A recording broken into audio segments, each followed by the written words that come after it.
Samajwadi party से जुड़े हुए मित्रों से कहना चाहता हूं, भारत की विरासत पर आप गौरव की अनुभूति नहीं करते? कम से कम जिनके नाम पे आप राजनीति करते हैं उनके विचारों को ही मान लेते हैं। डॉक्टर राम मनोहर लोहिया ने इस बात को कहा था कि भारत की एकात्मता के 3 आधार हैं,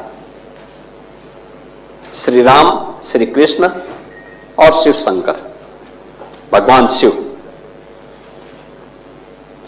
जब तक भारत की जनता इन 3 देव महापुरुषों के प्रति श्रद्धा का भाव रखेगी, तब तक भारत को भारत बने रहने से कोई रोक नहीं सकता। दुनिया की कोई ताकत भारत का भाग नहीं कर सकता।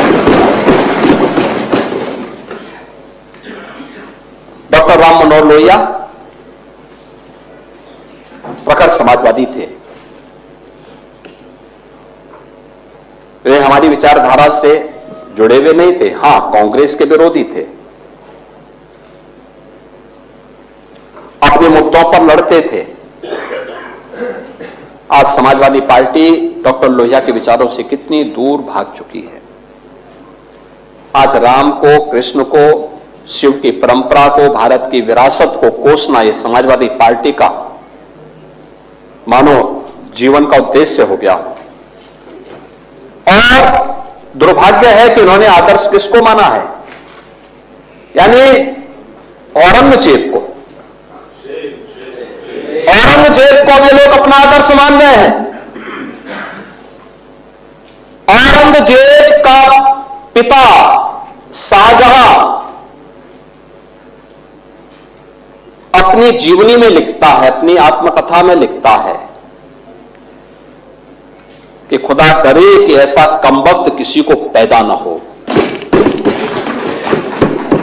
उसने आगरा के किले में अपने बाप को कैद करके रखा है, एक एक बूंद पानी के लिए तरसाया। और अगर इनको औरंगजेब पर गौरव की अनुभूति होती है तो ये लोग कम से कम पटना की खुदाबख्त लाइब्रेरी में जाकर के एक बार शाहजहां की ही जीवनी को पढ़ लें, देख लें, उसकी पीड़ा को देखें। हां, जिनका आचरण औरंगजेब जैसा है वे लोग औरंगजेब पर गौरव की अनुभूति करें, लेकिन भारत को कम से कम इस पर न करें। और समाजवादी पार्टी को इसका जवाब देना चाहिए। भारत की आस्था पर प्रहार करने वाला दुर्दांत, धर्मांत, क्रूर शासक, उसको समाजवादी पार्टी आदर्श मानती है। जो भारत को रोकने के लिए आया था, जजिया कर लगा रहा था, भारत का इस्लामीकरण कर रहा था, कोई सभ्य मुसलमान भी अपने पुत्र का नाम औरंगजेब नहीं रखता, क्योंकि इसे मालूम है यथा नाम तथा काम। अगर ऐसा नाम रखेंगे तो फिर एक एक बूंद पानी के लिए तरसना पड़ेगा। और शाहजहां ने भी अपनी जीवनी में लिखा है, उन्होंने कहा है कि औरंगजेब को कोसते हुए उसने लिखा कि तुमसे अच्छा तो ये हिंदू है जो जीते जी तो अपने बुजुर्ग मां बाप की सेवा करता है, मरने के बाद श्राद्ध तर्पण के माध्यम से वर्ष में एक बार उन्हें जल देता है। तुम तो मुझे एक एक बूंद पानी के लिए तरसा दिए हो। अब समाजवादी पार्टी यह तय करे, ये पटना की खुदाबख्त